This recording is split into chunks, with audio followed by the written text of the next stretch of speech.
le Seigneur, éternel Dieu des armées, créateur de toutes choses de tout-puissant. Nous te bénissons encore une fois, Père bien-aimé, ce matin. Tu as pris bon Dieu de toi de tout-puissant de nous réunir. Seigneur, le corps de tout-puissant de nous réunir. Sur ta grâce nous suffit. Père bien-aimé, nous voici ici, bon Dieu de toi de tout-puissant, dans ta maison, là où toi tu as dit, et là où nous pensons dans un temps, pour nous, te voyons au milieu de nous. Et commence avec nous faire des humains, bon Dieu de toi de tout-puissant. Comme tu étais avec nous, et puis Seigneur de toi nous dire, nous voici Seigneur de toi pour apporter ta parole. Regarde-nous du chemin que toi-même tu puisses parler à ta terre. Sois avec nous jusqu'à la fin, Père. Nous puissions nous aider avec un problème qui trouve solution Seigneur de toi de ton puissant, alors que ta parole s'apporte. Nous nous attendons à toi pour la gloire de ton Seigneur, Père. Nous avons prié avec toi au nom de Jésus-Christ. Amen. Alors que vous êtes debout, nous allons prendre quelque chose dans la Bible. Nous allons lire dans 2 Timothée, chapitre 4. Nous allons prendre les versets 7 et 8. Nous disons, j'ai combattu le bon combat. J'ai achevé la course. J'ai gardé la foi. Désormais, la couronne de justice m'est réservée.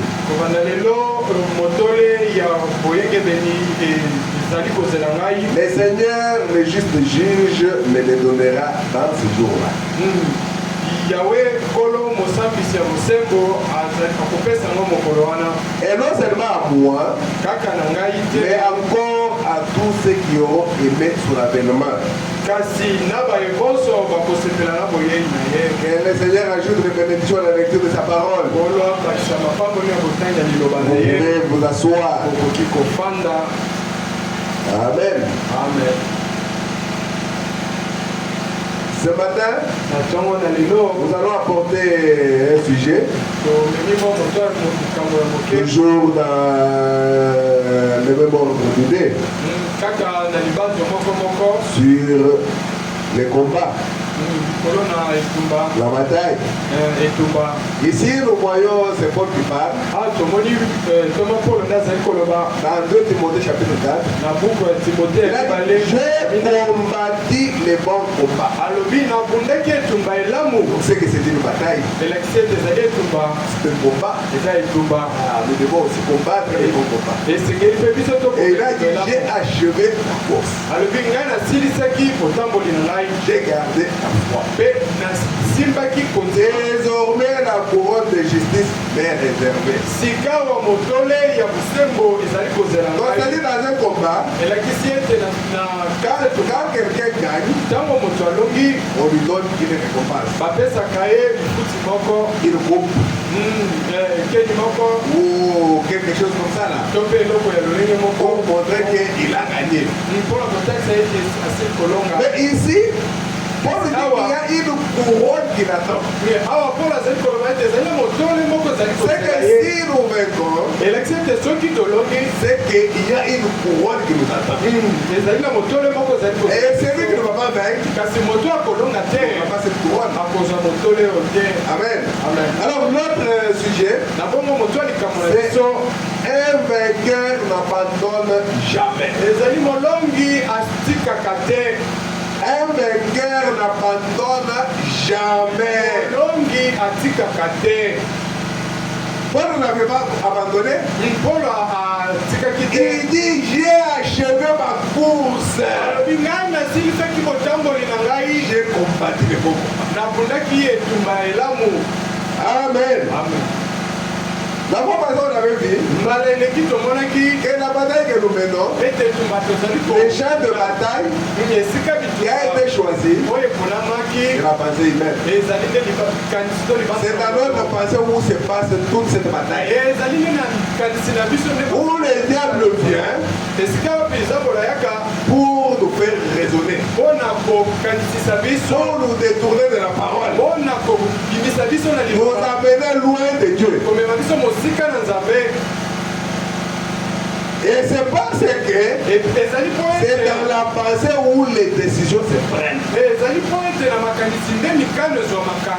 Le bon combat ici qui Paul nous parle. Vous allez avoir Ephésiens chapitre 6. Donc au verset 11. Vous verrez que quand nous allons en combat, quand une armée va en guerre, il apprête toujours les armes. Il apprête les armes. Les armes spécifiques pour la guerre en question. Parce que le Seigneur Jésus-Christ dit, si une armée va aller en guerre, ils doivent d'abord savoir l'ennemi, qu'est-ce que l'ennemi a. Ils sont à combien? Ils peuvent être à 100 000. Et vous, vous êtes par exemple à 15 personnes. Ils ont peut-être des bombes nucléaires. Et vous, vous avez des gaz-frigo. Là, nous parlons à des naturels. Alléluia. Alors, voici un peu ce que Paul dit dans Ephésiens. Au verset 11. Nous avons dit qu'un vainqueur n'abandonne jamais. Il dit ceci. Ephésiens chapitre 6, verset 11. Revêtez-vous de toutes les armes de Dieu, afin de pouvoir tenir ferme contre les ruses du diable. C'est que quand le diable lui vient, il utilise la ruse. Alléluia. Et cela passe par notre pensée. Et Paul dit, revêtez-vous de toutes les armes de Dieu. Verset 12. Car nous n'avons pas à lutter contre la chair et le sang, mais contre les dominations, contre les autorités, contre les princes de ce monde de ténèbres, contre les esprits méchants dans les lieux célestes. Ce n'est pas le combat de la chair et du sang. Alors on ne va pas prendre les cachemires. On ne va pas prendre les chars de combat. On ne va pas prendre une bombe nucléaire. Parce que ce n'est pas la guerre de chair et de sang. Amen. Nous combattons contre les dominations, contre les autorités, contre les princes de ce monde de ténèbres, contre les esprits méchants, dans les lieux célestes. C'est pourquoi prenez toutes les armes de Dieu afin de pouvoir résister dans les mauvais jours et tenir ferme après avoir tout surmonté. Tenez donc ferme. Ayez en forêt la vérité pour se tirer. Alors on commence maintenant à nous donner les armes pour combattre. Il dit ayez en forêt la vérité pour ceinture. Vous savez quand il y a des armées ou des pieds arrêtés, les militaires d'armée ou la police, vous devez être au cachot, tu ne vas pas être avec la ceinture. La première chose qu'on a là, c'est la ceinture. Et puis tu tiens le pantalon comme ça. C'est-à-dire que le fait seulement qu'on enlève la ceinture, il y a déjà des armées. Il n'a plus de force. Et puis on t'enlève encore les souliers. C'est ça qui se passe, non? Allez en dolo. Quand on arrive quelqu'un, on va le mettre au cachot. Il ne va pas entrer avec sa ceinture. Il n'entrera pas avec le soulier. Allez, ceinture. Et alors, il dit ici, tenez donc ferme, ayez à vos reins la vérité pour se dire. Répétez la cuirasse de la justice. Non, la cuirasse, c'est comme le Judas du bas. Parce que le diable lance des missiles. Il lance des balles. Alors, il faut avoir cette cuirasse-là. Mettez pour choisir à vos pieds les aides que donne l'évangile de Dieu. Que le diable ne vous enlève pas les chaussures. Les aides de l'évangile. Les aides pour la parole. Parce que ça fait partie de nos âmes. Alléluia. Que Dieu te bénisse, ma sœur, pour les citer. On va le dire ici.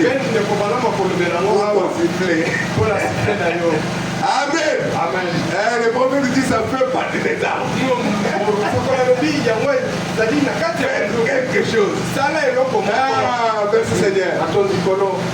Prenez par-dessus tout cela les boucliers de la foi. Le bouclier de la foi. Quand le diable vient, il te lance la chose. Alors faut dire, Dieu n'a pas dit cela. Dieu m'a promis ça. Amen. Le bouclier de la foi avec lequel vous pourrez éteindre tous les traits enflammés du malin. Prenez aussi le casque du salut et l'épée de l'esprit qui est la parole de Dieu. Et nous verrons préparer nous dire que la parole va vaincre les diables partout et en tout temps.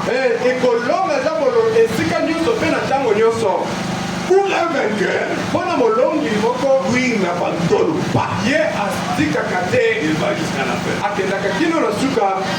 Merci Seigneur. C'est comme le diable aussi. Le diable, il est toujours là en mouvement.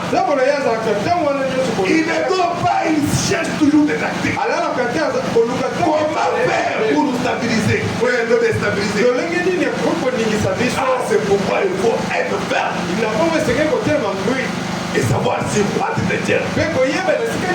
Parce que le diable viendra de plusieurs manières pour nous distraire. Amen. Amen. S'il ne peut pas nous distraire avec la fatigue, il va nous distraire avec le travail. Amen. Amen. Merci Seigneur. C'est ce que 1 Pierre nous dit. 1 Pierre chapitre 5. Verset 8 à 9. Il dit ceci. Parce que nous parlons du vainqueur. Alors quand il s'agit d'un vainqueur, c'est qu'il a mené un combat. Il s'agit d'une bataille remportée. Alors ici il dit ceci. Verset 8 et 9, nous allons lire. 1 Pierre chapitre 5, verset 8 et 9. Soyez sobres. Veillez. Veillez. Votre adversaire, le diable, rôde comme un lion rugissant. Cherchez qui il dévorera. La Bible nous dit que le diable est en train d'aller gauche-droite. Il rôde. Il cherche qui dévorer. On sait que la bataille fait rage. Mais nous devons vaincre. Et nous allons voir le Seigneur nous dire. Il promet toujours une récompense au vainqueur. Il dit, résistez-lui avec une foi ferme. Sachant que les mêmes souffrances sont imposées à vos frères dans le monde. Ah, ne dis pas que moi ici. Que c'est vraiment même souffrance. Sont imposés à vos frères dans le monde. Alors résistez contre le diable. Il va te dire que tu vois que tu as abandonné. Et c'est bien vraiment sûr. Et tu commences maintenant à te fonder. Et c'est là que le diable trouve. Mais Dieu dit, ah, c'est lui qui vaincra. C'est ce qu'il vous dit dans Apocalypse chapitre 2. Prenons d'abord le verset 17. Ah. Il dit ceci. Apocalypse 2, donc verset 17. Que celui qui a des oreilles entende ce que l'Esprit dit aux églises.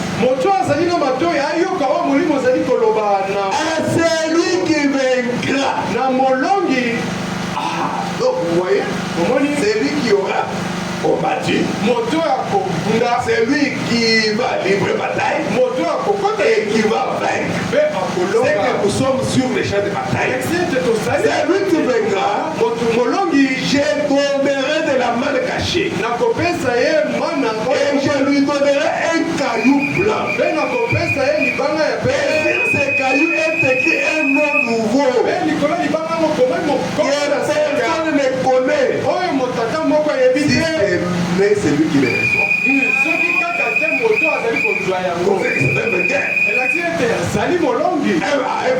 Je vais donner ceci.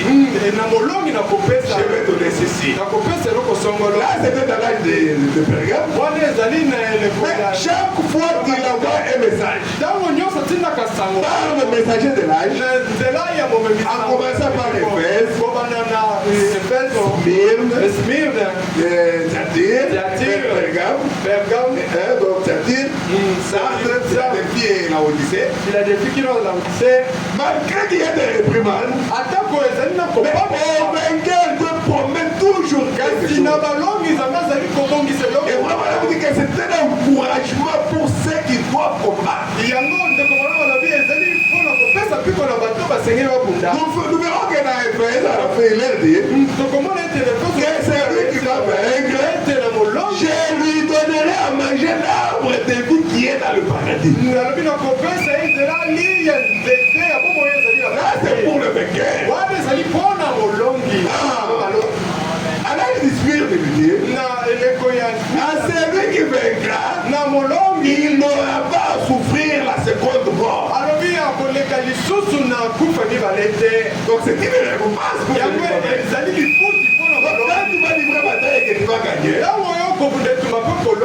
Dieu te donne une coupe. Dieu te donne une récompense. C'est à Pergame où il a dit, c'est lui qui va vaincre, tel que nous avons lu, je vais lui donner une couronne. Donc il va manger de la manne cachée, un caillou blanc, dans lequel j'ai écrit son nom nouveau. Que lui-même connaît. Alléluia. Dans l'âge de Thyatire, il leur dit, à celui qui vaincra, je vais lui donner autorité sur les nations. Et je vais lui donner les droits de tout matin. Malgré les réprimandes qui sont dans chaque âge, mais Dieu s'attend à ce qu'il y ait des vainqueurs. C'est de ces vainqueurs-là dont nous parlons. Dans l'âge des arbres, c'est lui qui vaincra. Je vais le revêtir du vêtement blanc. Je n'effacerai pas son nom dans les livres de vie de la vie. Je confesserai son nom devant mon Père et devant ses saints anges. Oh, ici, il parle au vainqueur. dit, Naba oya Philadelphia lobby. c'est lui qui va faire. Molongi na molongi. Je ferai de lui une colonne dans la maison de mon père. Na bosa eli kundi na tete na ndako ya tata Dans la maison de mon père, il sera une colonne. na ndako ya tata na bosa na likundi. Et j'écrirai sur lui mon nom nouveau. Pena kokoma likolo na ye kombo na ngai esika. C'est que c'est une récompense. Elakisi ete ezali lifuti. Parce que l'autre sujet, Po ete moto alikambola biso. un vainqueur n'abandonne jamais. Ezali ete molongi atikaka te. Et pour la Odyssée, Kasi mpo na Laodikia c'est lui qui vaincra. na molongi Je le ferai asseoir sur mon trône. nakofandisa ye na ngwende na ngai. Comme moi aussi j'ai vaincu. Lokola Et ngai je me suis assis avec mon père sur son trône. ete nafandi nga tata na ngai na Alors, ngwende na c'est une ye. récompense. Yango ezali C'est ce que nous devons faire. eza oyo esengeli tosala. Alors, toutes ces récompenses ici, Na bongo mafuti nyonso c'est pour les chrétiens. ezali mpo na bakristo. Amen. Amen. Amen. C'est pour nous. eza mpo na biso Depuis l'âge de Fès ute eloko efeso jusqu'aujourd'hui. kino lelo oyo. Amen. Merci Seigneur. Natondi kolo. C'est ça que frère Madame nous dit. Nous allons lire. Il nous dit ça dans Exposé de cet âge, dans l'âge de Pergame, à la page 211. La page électronique 211, troisième paragraphe, nous dit ceci. Donc, troisième partie.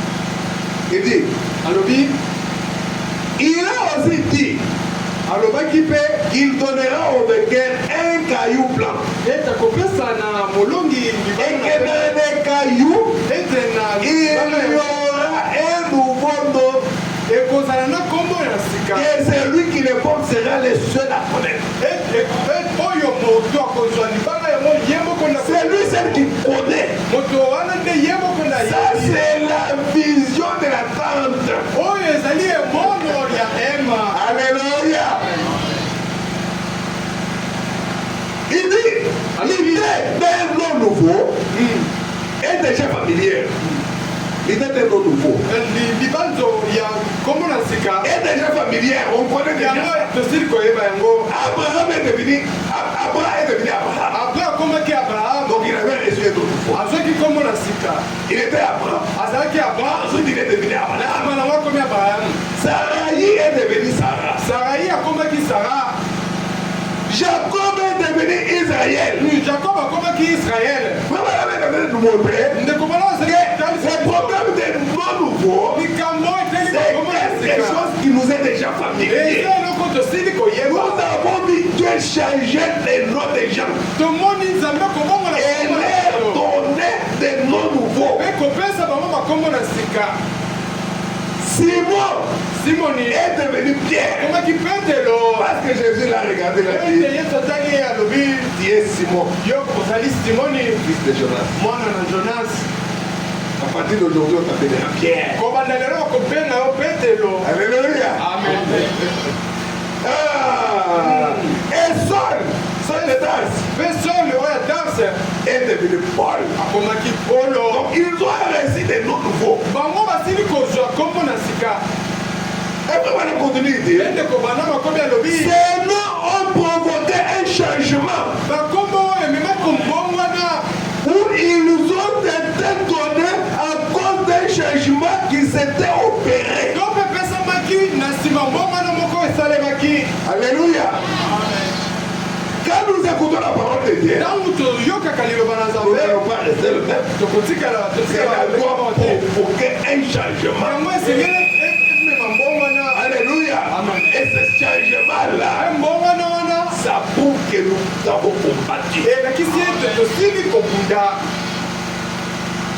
Ce n'est qu'après que le Seigneur ait changé les noms d'Abraham et de Sarai, ezali nde na nsima ya kobonga qu'ils ont été préparés à recevoir le fils à venir. nde balengelamaki mpona koyamba mwandelaka. Dans le cas de Jacob, na likambo ce dernier a dû vaincre. moto oyo asili kolonga Jacob. Il a dû vaincre asili et ensuite il a été nommé prince. mpe na nsima yango abengaki Dieu. C'est le nom nouveau qu'avait reçu Jacob. Dans le cas de Simon et de Saul, le jugement est intervenu une fois qu'ils avaient reçu le Seigneur. Amen. Amen. Et aujourd'hui, chacun de nous, les vrais croyants, a changé de nom. Nous sommes des chrétiens. Alléluia. Amen. Maman vous dit, nous portons le nom de chrétiens. Il va nous dire qu'une fois devenu chrétien, c'est là que le combat va commencer. C'est un nom que nous portons tous. Mais un jour, nous changerons de nouveau. Assurément, nous recevons un nouveau nom. Mais pour le moment, nous appelons chrétiens. C'est le nouveau nom que nous avons reçu. Après avoir cru. Mais après la bataille, chacun de nous portera le nouveau nom. Alléluia. Et ce nom pourrait bien être notre véritable nom. Originel. Qui est écrit dans les livres de vie de l'agneau. Depuis la fondation du monde. Amen. Amen. Et madame dit, le nom c'est la nature. Quand Adam a regardé les animaux, il a vu l'autre faire. Toi qui es cochon. C'est ça ta nature. Il a dit l'autre fait. Toi qui es con. Frère madame dit, il donnait les noms. Et ces noms-là représentaient la nature de l'animal. Ou bien de l'oiseau. Alors quand nous aurons les noms nouveaux, ça sera notre nouvelle nature.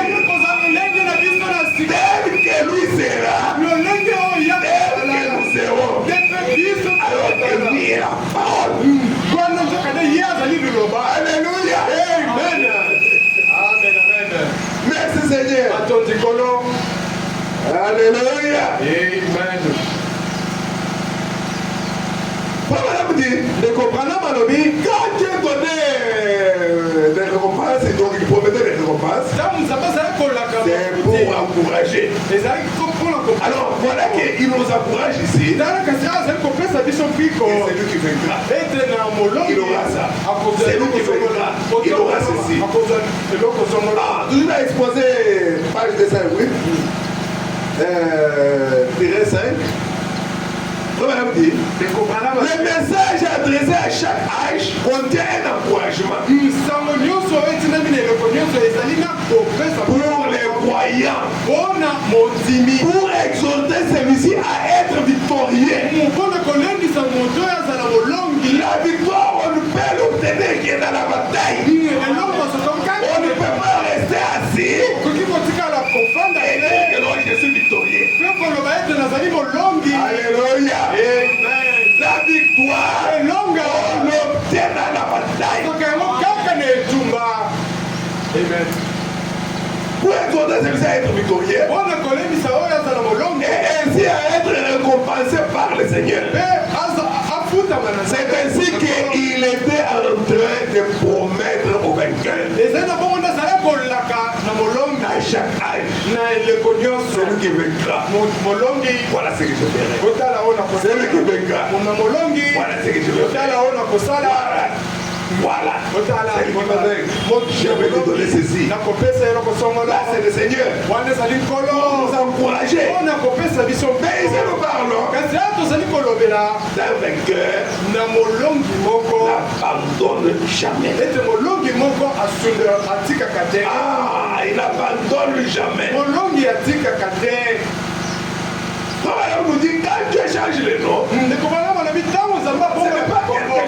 petit. eza eloko moko epete Ou te bien un nom. to mpe kombo kaka Quelqu'un peut dire, mais le nom, qu'est-ce que ça a à voir? moto akoki koloba kombo ekosala nini Non, te c'est quelque chose de très important. eza eloko moko ya motuya C'est ce qui continue ici. ezali oyo azali koloba Encore une fois, Seigneur, na lite ya mbala moko lisusu nous allons lire encore une fois, Seigneur, paragraphe 76. C'est prêché de oui et les 4 août 1963. Il dit ceci, alobi boye dans 76. 76 Vous direz, bokoloba un nom ne représente rien. kombo ezali eloko te Pourquoi alors Dieu a-t-il changé le nom d'Abraham à Abraham? kasi mpona nini nzambe abongolaki kombo ya abraham na abraham Pourquoi a-t-il changé celui de son enfant? mpona nini abongolaki kombo ya son na Celui de Simon Pierre? to mpe ya simon Pourquoi a-t-il changé son propre nom? mpona nini abongolaki kombo na ye moko Parce que quand Jésus revient, ezali pointe ntango c'est yesu azali avec kozonga un nom nouveau. ezali ndenge kombo na sika Alléluia. amen Pourquoi il a changé? mpona nini abongoli Alors, yango si vous dites que le nom c'est rien, ndeko moko biso est-ce que vous vous êtes déjà posé la question pourquoi il changeait le nom? yo sili komituna motuna mpona nini azali kobongola bakombo Pourquoi a-t-il changé celui de Jacob en Israël? mpona nini abongolaki ya yakobo na israel Pas avant qu'il ait lutté avec le Seigneur. ezalaki liboso asila kobunda na nkolo te Il est vaincu. na nsima kolonga Et quand Jésus a vaincu la mort, bongo ntango yesu asili le séjour de mort ewelo et la tombe, la Bible dit, il a eu un nom nouveau. azwaki kombo na sika Alléluia. amen Le nom nouveau, kombo ya sika ça montre la victoire remportée. ezali kotalisa elonga Un changement intervenu.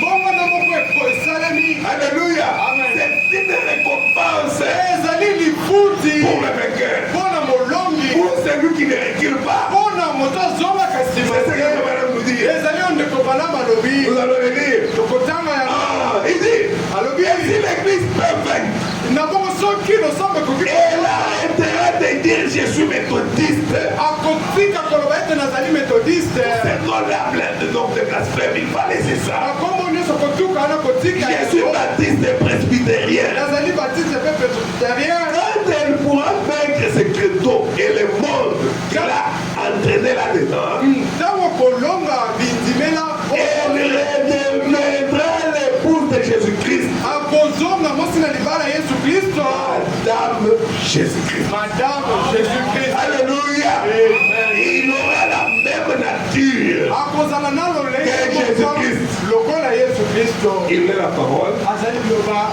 Nous sommes la parole. tosali mpe liloba Alléluia. amen Merci Seigneur. mato likolo Les lois quelque chose. nkombo ezali eloko moko Un vainqueur n'abandonne jamais. molongi atikaka C'est te un vainqueur ezali nde na balongi qu'on donne un nom nouveau. nde bapesaka nkombo ya sika Merci Seigneur. mato likolo Merci Seigneur. mato likolo Et comme nous sommes dans un combat, nabo lokola toza na la etumba Madame dit que nous ne sommes pas venus pour jouer. ndeko mwana malobi toye mpona masano te Alléluia. Amen. Nous sommes dans un combat, toza na dans etumba la bataille. na kati na etumba mpenza monene Amen. amen Dans la bataille, na etumba monene il faut faire attention. esengeli kosala ngele Parce que nous avons lu dans la Bible. po ete La toza Bible dit que les diables rôdent, biblia elobi te nzambo azali koyenga cherchent azali koluka qui dévorer. nani oyo akoki kopanza Alléluia. amen On nous a dit que prenez les boucliers de la foi alobi ete bozwa ekundeli pour résister contre toutes les flèches enflammées de l'ennemi. mpona kotelemela Parce que nous sommes dans un combat. po ete tozali na kati Dans une bataille. na etumba Ce n'est pas du jeu. ezali masano te Sinon nous allons recevoir des balles. sino pamba te tokozwa masasi Donc, on dit dans l'église séduite par le monde. na lite ya likombo etingisami na mokili Paragraphe 8. molongo ya mwambe Écoutez ce que Frère Madame dit. toyoka oyo ndeko malamu azali koloba Il ne faut pas penser esengeli te je suis déjà kokanisa chrétien. nazali mokristo Bon, c'est fini. mpe Ah, esili j'ai gagné la chose. na esili kolonga Non, non. Là, c'est là que tu viens de commencer. eza nde wana nde uti kobanda etumba Amen. Amen. Paragraphe 8, il dit. Une église séduite par le monde. Rappelez-vous, nous ne sommes pas à un pique-nique. Nous sommes plutôt sur un champ de bataille. Là, c'est le prophète de l'âge qui dit. Nous ne sommes pas à un pique-nique. Nous sommes sur le champ de bataille. Bien des gens pensent qu'il faut devenir chrétien. C'est tout ce qu'il leur fallait faire. Beaucoup de gens pensent qu'il faut devenir chrétien. C'est tout ce qu'il leur fallait faire. Que le problème est réglé pour toujours. Et que comme ils sont chrétiens, tout ira comme sur des roulettes. Moi je suis chrétien. On va marcher. Il pense que tout ira comme sur des roulettes. Qu'est-ce qu'il nous dit? Ne vous mettez jamais cela en tête. Que toi ira bien. Parce que je suis devenu chrétien. C'est un combat. Alléluia. Amen. Et nous verrons vraiment dire que Dieu ne viendra pas combattre pour nous. Dieu t'a donné tout ce qu'il faut pour le combat. Il a dit aux enfants d'Israël, le pays est là. Je vous le donne. Mais Israël devrait combattre. Dieu n'a pas pris le palais pour faire partir les tiens et les autres qui étaient là-bas. Non, Israël devait combattre. Pour avoir ce que Dieu n'a pas. C'est la même chose avec nous chrétiens. Et nous disons pas que parce que nous sommes chrétiens, nous doit aller comme sur des roulettes. Et quand ça ne marche pas, comment ça régler? Un vainqueur n'abandonne jamais. Ne vous mettez jamais cela en tête. Car si je suis devenu chrétien, c'est pour combattre. Pour combattre les bons combats. Si je suis devenu chrétien, c'est pour aller au front. Au front, tu vas quitter là-bas avec des plaies ici. Il parle ici. Peut-être un bras cassé. Il commence à faire boiter. C'est ça. Mais tu peux sortir de là, vainqueur. Malgré que tu as reçu des balles. Et Dieu te fait sortir vainqueur. Amen. Vous verrez quelqu'un venir. On avait combattu la Deuxième Guerre mondiale. C'est là que j'ai perdu ma mère ici. On avait gagné cette bataille-là. C'est ça. Alléluia. C'est pour aller au front. Nous sommes des soldats chrétiens. Et nous devons être formés et entraînés. Et nous devons connaître toutes les tactiques de l'ennemi. Pour savoir comment nous fortifier. Pour savoir comment livrer les combats. Et nous ne pouvons le faire qu'au fur et à mesure que le Saint-Esprit nous le révèle. Et le Saint-Esprit nous guide par sa parole. Amen. Ce n'est pas quand nous sommes devenus chrétiens. Pour finir, tout doit aller comme s'il déroulait. Frère, madame, dit, ne vous mettez jamais ça en tête. Nous sommes là, c'est pour combattre. Nous sommes dans une bataille sur la terre. les choses n'iront pas facilement. Il nous faut se battre et en sortir vainqueur. Dieu ne te prendra pas de mettre dans un tuyau, de faire sortir de l'autre côté et dire vainqueur. Non. Vous allez lire ça. Qu'est-ce qu'il faut me dire d'abord dans la persévérance?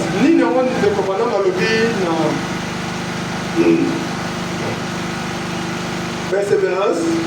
La persévérance chez les frères des gens de François. Je vais le dire comme ça, on va faire le nom. Il dit, j'ai un petit slogan que je clame un peu. Comment on dit, c'est un slogan pour moi. Ce serait peut-être bien que vous l'adoptiez. Le prophète va nous donner son slogan.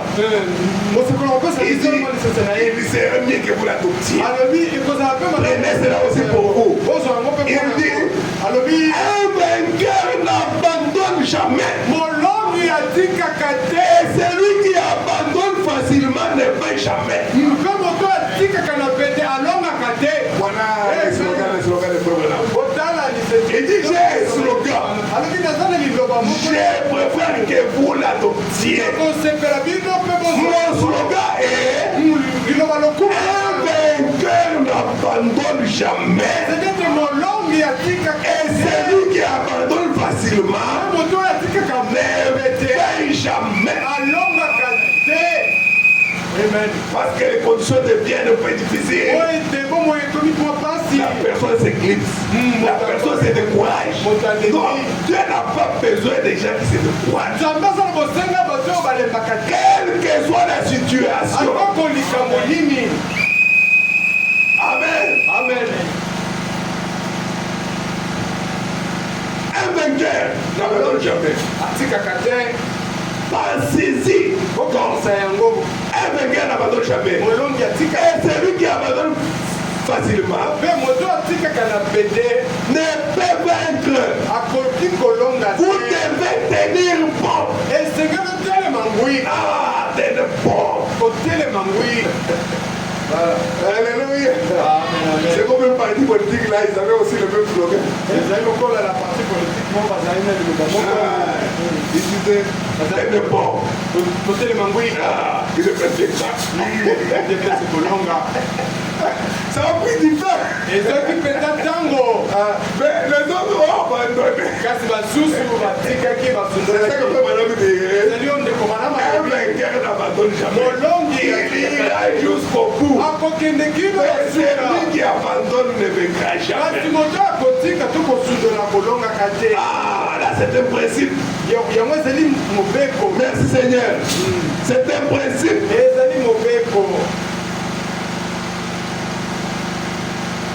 Nous sommes sur le champ de bataille. Sur le champ de bataille. Parfois c'est difficile. Mais il faut faire un effort. Et nous avons vu les génies. Et quand vous avez un problème, la Bible dit faites connaître à Dieu par des supplications et de prières. Et que priez sans cesse. Alléluia. Et le dimanche passé, comme madame nous avait dit, si tu as donné le premier coup, ça n'a pas tenu. Le deuxième coup. Si ça ne tient pas, donne le troisième. Continue à donner le coup jusqu'à laisser un trou. C'est la persévérance. C'est ce que Dieu nous demande, nous chrétiens. Et ne pas être fainéant. Au moins de rester en bouche de pluie. Alléluia. Tu dis, ah non, c'est difficile. Ah, je ne saurais pas. Donc j'ai essayé de battre, ça n'a pas tenu. Je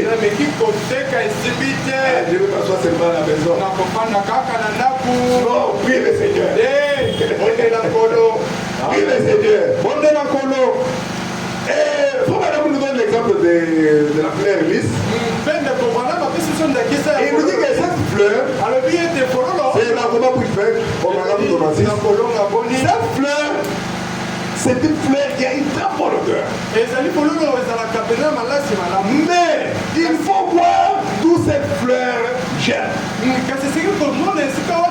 C'est dans la boue. Mais il se fraye un chemin jusqu'à sortir et à donner ses fleurs, à dégager la bonne odeur. Et c'est là à dire les autres à venir vers lui. Il dit, je vais voir la paix qui s'approche pour prendre quelque chose. C'est ce que nous devons faire. Faisons quelque chose qui peut attirer quelqu'un d'autre. Quelqu'un qui pourra te voir en difficulté, mais il doit vite tenir bon jusqu'à la victoire.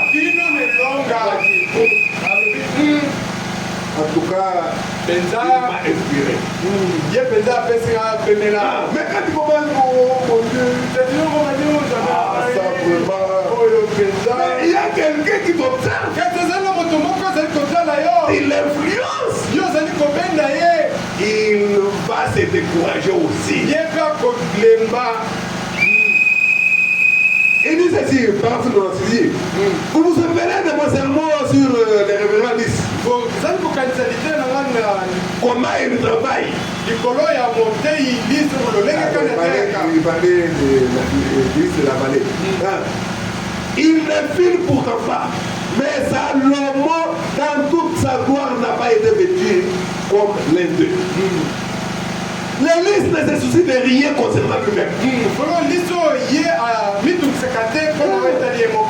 Pourquoi dans la boue comme ça? Vraiment, la saleté. Vraiment, Dieu ne peut pas voir que je suis quelqu'un d'honorant et d'honorable. Je ne mérite pas être ici. Qu'en fait-il? Il expose sa beauté au dehors afin que les autres voient. Alléluia. Amen. Maintenant, il est au-dessus. Il est sorti de la boue. Voilà le vainqueur. Il a vaincu la boue. Il a vaincu les choses du monde. Et maintenant, il se donne gratuitement lui-même. La vie éternelle. C'est vivre pour les autres. La vie éternelle. Tout le monde peut les regarder. Et nous prêter du doigt. Et dire voilà le véritable vainqueur. C'est ce que nous devons être. Des vainqueurs. Des gens qui ne reculent pas. Qui ne regardent qu'à la parole. Parce que nous sommes sur les champs de bataille. On ne recule jamais. Alors la paix passe par là. Et dit c'est un excellent parfait. Je crois qu'il me faudra aller prendre ma part. L'église ouvre tout simplement son cœur. Disant venez. J'offre cela. Tout le monde dit quelque chose de lui. Il faut que chacun puisse trouver encore quelque chose de très bien. Il va l'attirer au Seigneur. Parce que nous sommes des panneaux publicitaires, des épîtres écrites et lui de tous les hommes. Et quand les hommes lisent, ils lisent nos actes, notre comportement. Alléluia. Notre courage ou notre découragement. Les gens regardent et ils voient ça. Mais un vainqueur ne recule jamais. Merci Seigneur. atondi nkolo. Alléluia. Amen. C'est un petit message pour ce soir et ce matin. ezali mwa sango ya moke mpo na ntongo na lelo. Pour ce matin. Mpo na ntongo na lelo.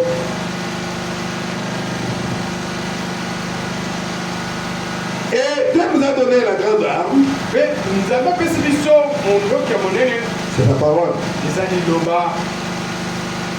Donc la Bible a dit prenez l'épée de l'esprit qui est la parole de Dieu. Oyo Biblia elobi bozwa mopanga molimo ezali liloba na nzambe. Parce qu'avec l'épée on avance. Po ete na mopanga nde tokendaka liboso. Et on tue l'ennemi. Mpe obomi monguna. Alléluia. Amen. J'ai vu que c'est le même hier, aujourd'hui, pour toujours. Et demain plutôt. Yesu Kristo azali lolenge moko lobi. Prêché le 14 février 1958. Donc, madame dit tout ça. 1958. Alors, Kandaye. Kolongo ya tuku misato na moko. Donc, madame nous dit ceci.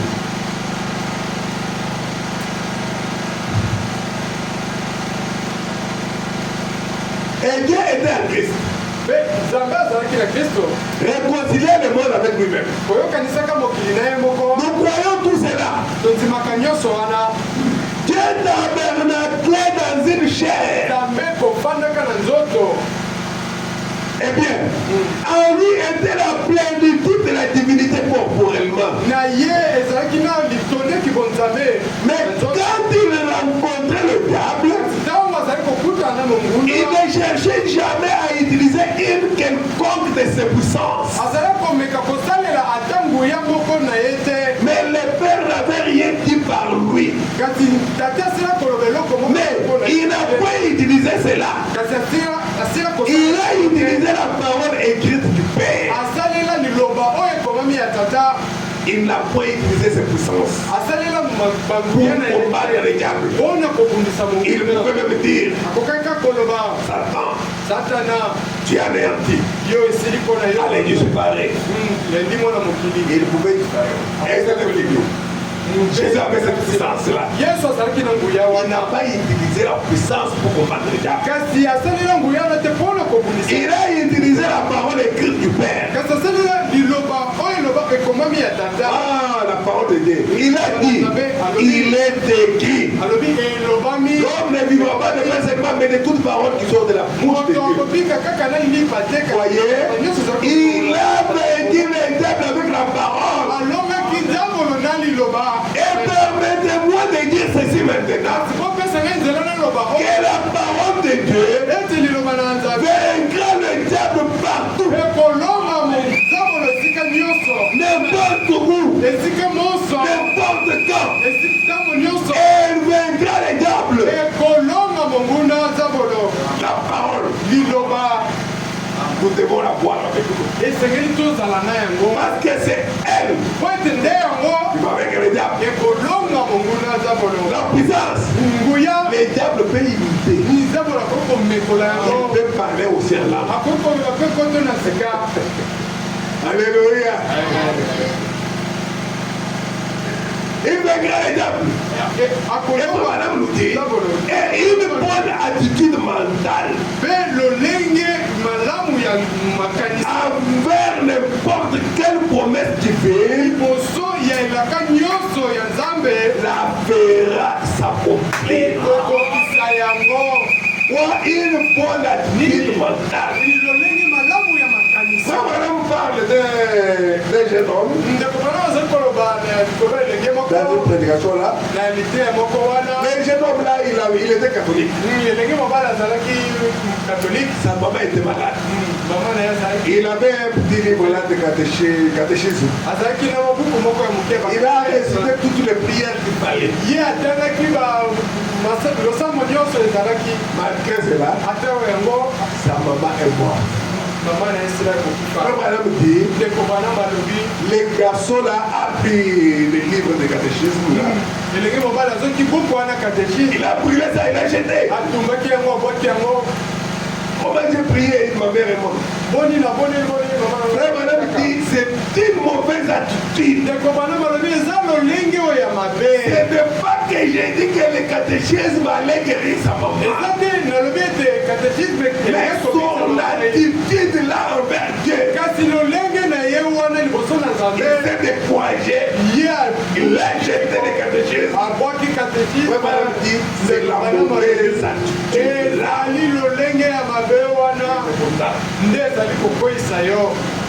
Alléluia. Amen. Bon, parce que Dieu n'a pas fait ceci. Alors moi je me décourage.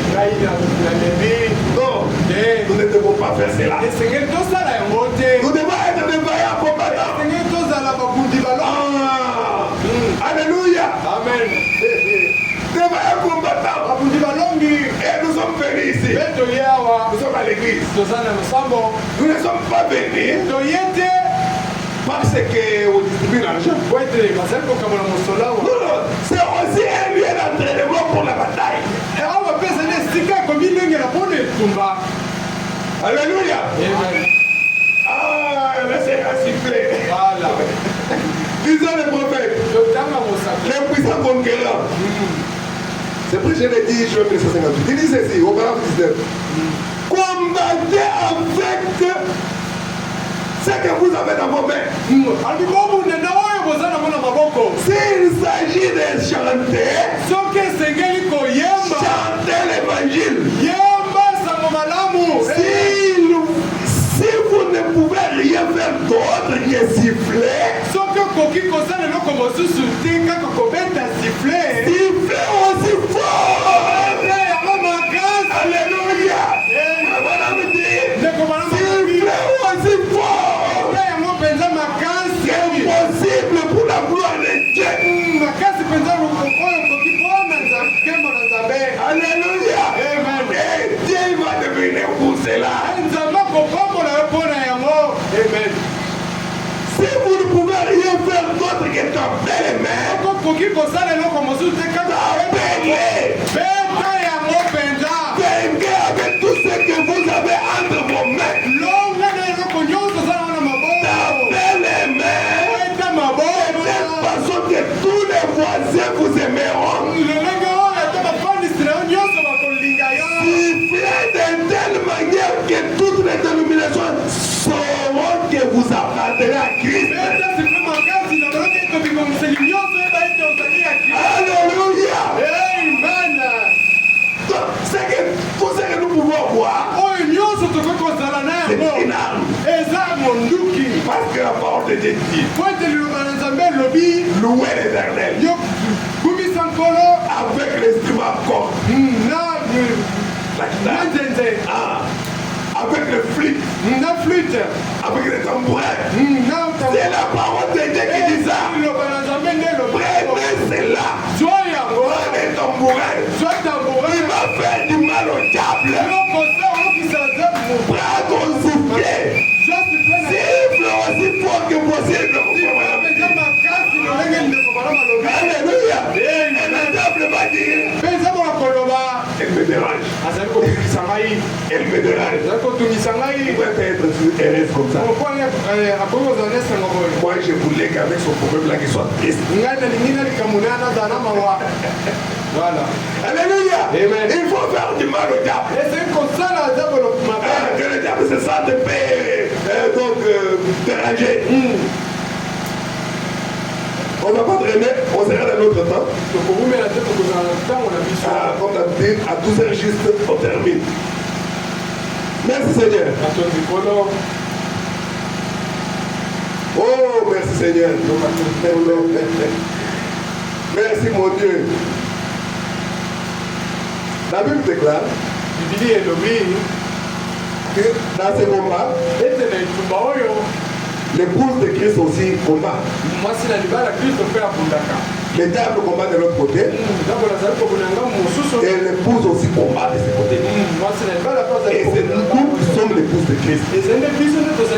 Et la Bible dit que l'épouse est elle-même préparée.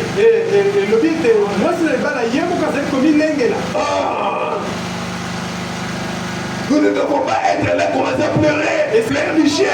Non! Nous sommes au combat.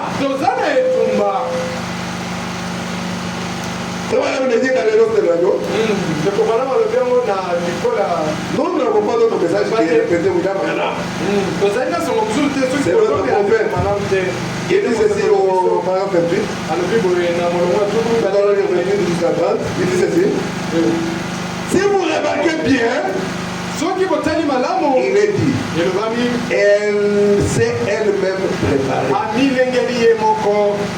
Beaucoup de gens disent, si le Seigneur me délivre de ce mauvais esprit, me délivre de la boisson, ou des jets d'argent, ou du mensonge, ou du vol, je le servirai.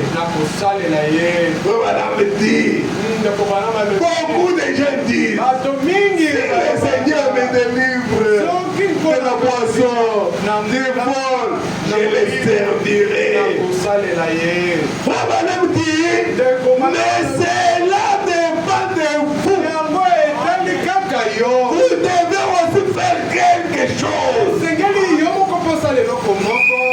La Bible dit, ceux qui vaincront hériteront tout.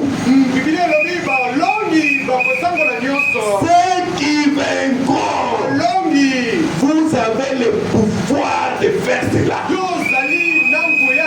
Mais vous devez avoir la volonté d'abandonner. Ne dis pas que si Dieu m'aide à laisser ceci, il y a le pouvoir d'abandonner cela. Voyez, elle s'est elle-même préparée. J'aime cette parole.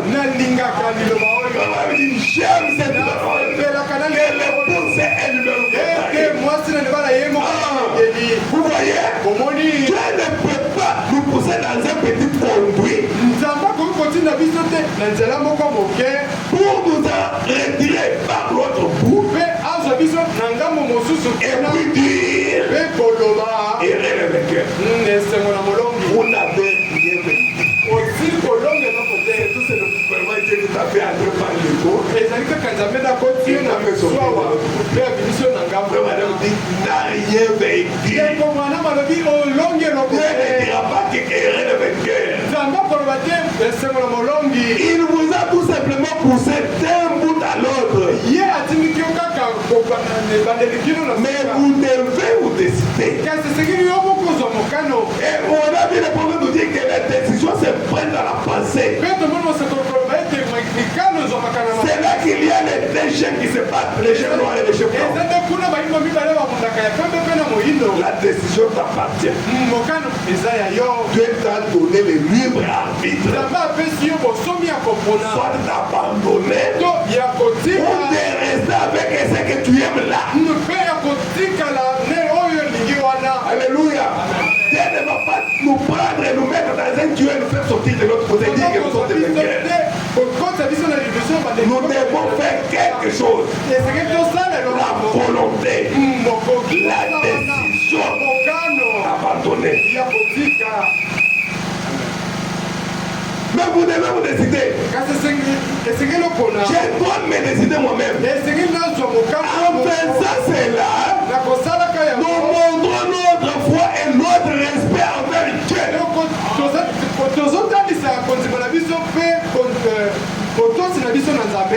Et non pas dire que non, si Dieu m'aidait seulement à laisser ça.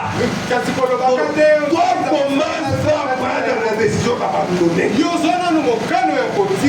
Alléluia. Il avait été promis une fois à Abraham. Mais celui-ci a dit garder cette promesse pendant 25 ans. Il a eu des hauts et des bas, ainsi que des tentations pendant 25 ans. Mais il s'est accroché à la parole. Mais nous, quand nous avons des hauts, nous nous réjouissons. Quand nous descendons dans la vallée, on me dit même Dieu. Non. Parce que Dieu avait promis. Abraham a cru. Il avait été promis à Israël. Il était promis. Mais ils ont dit chaque pouce de cela. kasi babundaki mpona eteni nyonso na yango Tout lieu que vous voulez à la plante de vos pieds, esika nyonso matambe na bino je vous le donne. napesi bino yango Dit Dieu à Josué. elobami nzambe alobi na Et il était bel et bien là, ezalaki mpenza wana la terre promise. mboka Et Dieu leur avait donné. mpe nzambe apesaki Mais ils devaient combattre pour ça. babunda mpo na yango Toutes les bénédictions que Dieu nous donne, mapamboli nyonso c'est pour nous. eza mpona Mais nous devons combattre pour nous en emparer. esengeli tobunda C'est ce que Dieu fait de nous. eza oyo nzambe alingi mpo na biso Dieu ne veut pas que nous soyons des négligents. nzambe alingi te tozala bagoyigoyi Quand il y a un petit quelque chose qui ne va pas, la personne se décourage. ntango ezalika moko ezotambola te moto abokisi mpe Et le Seigneur Jésus-Christ pose la question. mpe nkolo yesu kristo atuni motuna Quand il dit ne vous inquiétez de rien, ntango azali koloba bomi il a dit qui de vous, nani alobi par ses inquiétudes, na komitungisa na ye peut ajouter une coudée akoki kobakisa mwa à motano la longueur de sa vie. na molai ya bomoi na Parce ye que tu t'es inquiété. po ete yo mitungisa Mais toi, je lui ai pris. yo buka mabolongo mpe bondela On a vu que Ézéchias n'a pas commencé à s'inquiéter. omonaki ete bandaki komitungisa te Le prophète Esaïe est allé vers lui avec les ainsi que le Seigneur. mosekoli esai akendeki mpa na ye na moyelo Et c'est Dieu qui lui a dit, va dire à Ézéchias, il va mourir. ezemi nzambe tindi kenda koyebisa ezekiasi akokufa Ézéchias s'est retourné contre le mur. ezekiasi abalukaki Il a commencé la prière. mpe abandi kobondela Et Esaïe n'était pas encore sorti de la cour royale. mpe ezai abimaki nanu na ndako Dieu revient, il dit à Esaïe, nzambe azongi ayebisa ezai zonga va dire à Ézéchias, yebisa il ezekiasi ne va plus mourir. akokufa lisusu te Il a perdu 15 ans. abakiseli mibu 15 Alléluia. amen Mais s'il avait commencé à s'inquiéter, yango mosuka banda Oh, komitungisa moi ici, hein, onga yawe je suis fini, nasili ye je suis parti. nasili Oh là là, ngai c'est Dieu qui l'a dit. ouais, madame dit, la prière change même la volonté de Dieu. Alléluia. Oh Seigneur. Alléluia. Amen. Il en est de même pour la guérison divine. eza na ndenge moko mpona lobiko na nzoto Dieu a la puissance pour vous guérir. nzambe aza na nguya mpona kobikisa Si yo vous avez le courage d'accepter, soki ozali kaka na mpiko kondima yango mais vous allez combattre pour chaque pouce du chemin. sokobunda mpona esika etani nyonso na nzela Il peut venir dire bon, cette maladie là, je m'enlève. kokoloba na bango mikokono wana C'est Dieu. eza nzambe Mais il te laisse combattre d'abord. kasi atiki yo na nobunda Alléluia. amen Parce que tu dois être convaincu. po ete sengeli ozala molongi Il ne peut pas te faire sortir de l'œuf comme ça là. Mais tu vas mourir. kokobimisa okana Tu dois te battre. ndikokufa esengeli obufe Fais seulement une expérience. yosala mbikela moko Et tu peux regarder, tu vois qu'il y a déjà le poussin qui est dans l'œuf. okomona mwana Il commence un peu à faire des mouvements là. akobanda Et tu dis non, j'ouvre carrément pour l'aider déjà à sortir. olobi nafongola kaka mpona singa ya bima Tu as mal fait. osali mabe Alléluia. Il faut les laisser se battre. esengeli otika ya bunda C'est là qu'il accumule l'endurance. eza nde na bongo ndako C'est là que les os s'affermissent. eza nde na Et finalement, il va avec son bec lui-même ouvrir mpe et sortir. nde abuye moko C'est comme ça que Dieu nous laisse. eza nde na bongo nzambe atikaka Il dit, biso je peux voir ce que tu dois faire. na komona J'ai la oyo ya toute kosala puissance naza na nguya nyonso de lui accorder cela. ya kopesa ye yango Mais seulement, kasi il doit se battre. esengeli abunda Ah. Mais vous allez combattre pour chaque pouce du chemin. kasi esengeli bobunda mpona eteni nyonso Dieu a la grâce étonnante pour vous sauver. nzambe aza na ngolu Et il le fera. mpe akosala yango Mais vous combattez pour chaque pouce de votre chemin. kasi esengeli obunda mpona eteni nyonso na nzela na yo La madame dit, je suis toujours derrière la chair. nazali ntango nyonso Depuis 31 ans.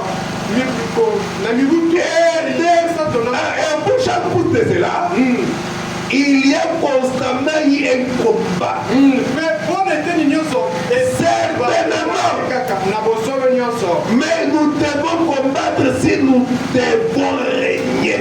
kasi esengeli tobunda soki Tu veux régner, il faut combattre. Régner, c'est avoir une couronne. Tu veux avoir une couronne, combat. Bon, nous voyons que l'épouse doit se préparer elle-même. Nous devons nous-mêmes les rejeter tout ce qui est du monde. Nous ne pouvons pas dire, toi Dieu vient les rejeter à notre place. Nous devons les faire nous-mêmes. C'est la bataille. C'est le combat. Dieu nous a donné les armes pour combattre. Amen. Nous n'avons pas dit, oh non, Dieu vient. Fais ceci. Fais cela. Dieu veut te voir.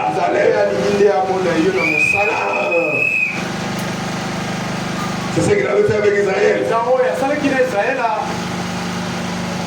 Il a dit, vous allez sur les champs de bataille. C'est vrai. Vous n'êtes pas un pique-nique. Où tout vous est remis sur un plateau d'or. Si je dois combattre, il dit ceci, si je dois régner, il faut que je combatte. Augmente mon courage, Seigneur. Quand tu vois que c'est difficile, tu fuis. Dis, Seigneur, augmente mon courage. Je vais affronter cette difficulté. Il est devant un problème. Alléluia. Il faut plutôt demander le courage au Seigneur. Le Seigneur est capable d'enlever ça devant toi. Mais il te laisse combattre. Parce que tu dois hériter. Alléluia. Amen. Augmente mon courage, Seigneur. Vous voyez? Dois-je être transporté au ciel sur un lit fleuri des anges? Alors que d'autres ont combattu pour gagner le prix. Ils ont navigué sur les mers de sang. Non, je dois combattre si je dois régner. Augmente mon courage, Seigneur. Alléluia. C'est ce que nous allons dire. On est à notre Dieu. Augmente le courage, Seigneur. Les combats pélages. Je suis un fils de Dieu. Tu m'as promis. Et moi, je crois. Ça m'appartient. Alléluia. Merci, Seigneur. Oh, merci mon Dieu. C'est ce qu'Israël faisait. Dans témoignage, paragraphe 14, on va bientôt terminer. On termine, il nous reste 10 minutes. Que Dieu fasse grâce qu'on termine. Eh bien, il a dit, voilà la Palestine. Il y a 400 ans et quelques. J'ai juré à Abraham de lui donner. De la lui donner. Eh bien, j'ai dit, elle m'appartient. Je te la donne. Ainsi qu'à ta postérité. C'est comme ça que Dieu avait dit à Abraham. On a parti, il dit, wow, certainement, Dieu n'est pas allé là prendre une brosse pour balayer 10 ans. Maintenant, entrer. Vous y êtes. On avait promis à Abraham. Non. Établissez-vous. Non, non, non, ce n'est pas ce qu'il a dit. Dieu n'a jamais fait cela.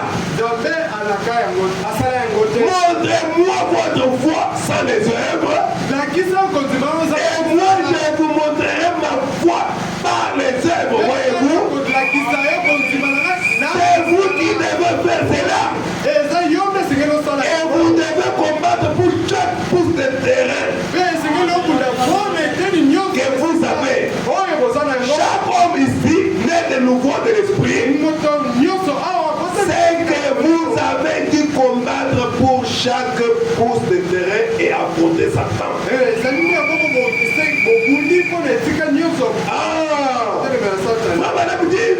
amis, ceci n'est pas un pique-nique. C'est un champ de bataille. Pour prendre nos bénédictions, pour récupérer nos bénédictions, pour accéder à nos bénédictions, nous devons combattre. Et le combat, ça fait mal. C'est l'homme qui te bat. Il te donne aussi des coups. Mais il y a un coup de poing dans l'œil. Ça fait mal. C'est ça la bataille. C'est ça être chrétien. Mais il ne pas abandonné. Alléluia. Amen.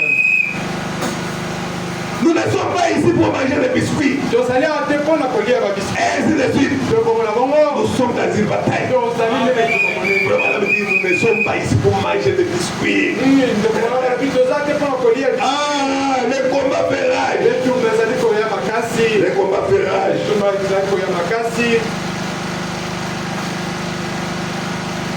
On termine là. Merci Seigneur. Le Seigneur, c'est lui le souverain sacrificateur, le consommateur de notre foi.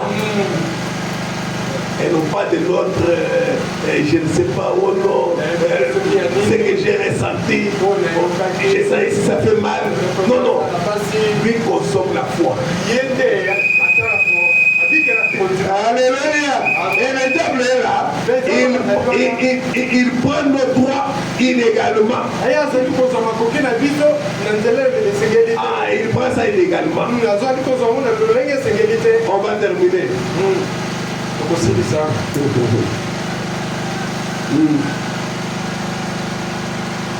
Écoutez un peu ce que Frère Madame dit dans l'ange de l'Alliance. Il dit ceci, paragraphe 34. Eh bien, les pays lui appartenaient. Dieu n'avait pas dit je vais y entrer et éviter le pays et puis vous y installer. Il a tout simplement dit je te l'ai donné. Maintenant va combattre pour les arracher. Dieu vous a donné la guérison. Madame, vous, chacun de vous, il vous a donné la guérison. C'est votre possession. Tout cela est retenu par les Amoréens. Ah, les Cananéens et tout le reste dans l'incrédulité. Mais entrez-y, honorez-vous ça. C'est à vous. Ça vous appartient. C'est vrai. Je dois combattre s'il me faut régner. Tu veux régner. Tu veux régner. Il faut combattre. Alléluia. Et dans les combats, tu vas recevoir même des coups. Alléluia. Des coups qui peuvent même te décourager. Tu reçois un coup qui a même des vertiges. Et tu te dis que je continue avec ce combat. Ce combat, faut combattre. Et tu regardes celui qui t'a donné le coup là, c'est Edingwe. Et Dieu te dit non, c'est pourquoi après ce qu'il a là. Et toi tu regardes celui le coup qu'il m'a donné ici, je m'en marche encore. Un autre coup, je serai KO. Et je fuis. Non. Alléluia. Dieu nous entraîne au combat. Dieu veut que nous puissions posséder ce qu'il nous a promis. Et comment avoir ça? Il faut se battre. Ah, il faut se battre. Merci Seigneur. Nous avons besoin de Josué et de Caleb. Et non pas les 10 autres espions qui ont commencé à décourager les autres. Vous voyez, c'est vrai que ce que Dieu avait dit était vrai. Mais on a pris des gens là-bas. des géants. Non, Joseph Caleb a dit, Dieu l'a dit. Amen. C'est ce que nous devons être. Ça doit être notre attitude. Et Dieu, comme Dieu l'a dit, c'est pour moi. Dieu veut que nous combattions. C'est là-dedans que Dieu va mettre sa main. Alléluia. Dieu ne veut pas que nous soyons des coïcoïs, donc des paresseux. Ah, non. Écoutez ce que Frère Madame dit. La dernière citation. Jésus-Christ est le même hier, aujourd'hui et éternellement. Il 13 août 1954. Paragraphe 6. On prend la partie C. Et chaque chrétien ici présent peut vaincre Satan en n'importe quel milieu. Tel que nous sommes là, chacun de nous peut vaincre Satan à n'importe quel lieu. N'importe où, n'importe quand, avec la parole du Dieu vivant. Il dit, ainsi dit le Seigneur, il est écrit, quand vous prierez ce soir, dites-vous ce matin, dites ceci, Seigneur, j'accepte ma guérison, je crois cela, peu importe ce que vous sentez, dites je crois cela. Jésus n'a jamais dit, avez-vous senti cela? Il a dit, avez-vous cru cela? Par vos sensations. Il n'est pas le souverain sacrificateur de vos sensations. Il est le souverain sacrificateur de votre confession. Confessez que c'est pour moi, Seigneur. Je crois cela. Acceptez cela. Croyez-le et confessez-le. Amen. C'est ça le combat. C'est ça la bataille. Un vainqueur n'abandonne jamais. C'est ce que nous avons dit, c'est que le prophète dit. Il a dit que c'est ça mon slogan. Si vous pouvez adopter cela, un vainqueur n'abandonne jamais. Dis-toi que je suis un vainqueur. Dis, je suis un vainqueur. Je n'abandonne jamais. Je vais avancer jusqu'à récupérer tout ce que Dieu a promis pour moi. La bonne santé m'appartient. Alléluia. Amen. Le bien-être social m'appartient. La prospérité m'appartient. J'ai adigé des projets de bonheur et non de malheur. C'est ce que Dieu a promis. Et moi je crois cela. Je ne regarde pas ce que je suis maintenant. Je regarde ce que Dieu a promis. Et je confesse cela. Alléluia. Je confesse cela. Alors que vous allez vous mettre debout, nous allons chanter quelque chose. Un cantique de victoire. Alléluia. Amen. Nous avons